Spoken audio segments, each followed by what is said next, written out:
Herodotus can be a tough read for many people. In addition to the main story, he takes frequent detours into other fields of study.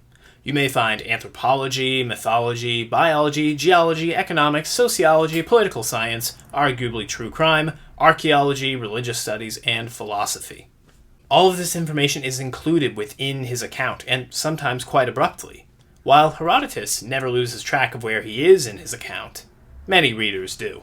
Dewald writes, "It is not always easy to tell main narrative threads from digressions, or historically insignificant facts from the important ones. That is one reason why he has decided to tell as much as he can of each. Oftentimes, there are relatively small actors whose actions and words end up having enormous effects on the world. People like shepherds, children, doctors, conmen, servants, writers, and many other common people, men and women alike. For Herodotus, history is made by individuals, famous or not, that make individual choices, moment to moment.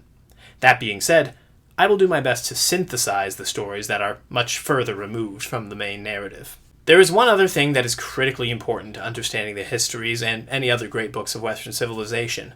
You must try to encounter them both as yourself, a human living in the 21st century, while separately trying to appreciate them as they would have been appreciated and understood at the time period that they were written. You have to remember that this book is a part of your history too, and it helped inform the worldviews that you and everybody around you certainly has.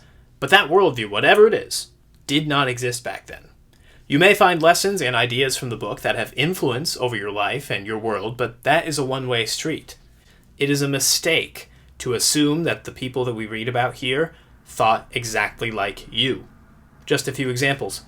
Herodotus occasionally speaks about oracles, prophetic dreams, or omens having influence over events, and quite confidently at that, as if it's undeniable. This may seem unreasonable to you, but it did not seem so to his readers. You'll hear about actions taken against civilians and soldiers alike that are barbaric, but I urge you to try to learn from the text what the people of Herodotus' time thought was barbaric or not, while still maintaining your own perspective. You will also hear the value of freedom and democracy extolled by people who held slaves. Compared to today's social mores, that's ridiculous.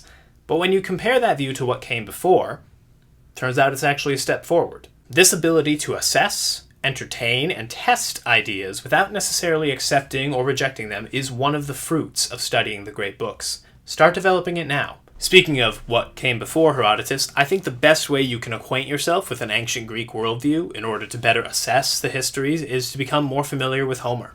Read the Iliad and the Odyssey, or watch my video series about them, linked here.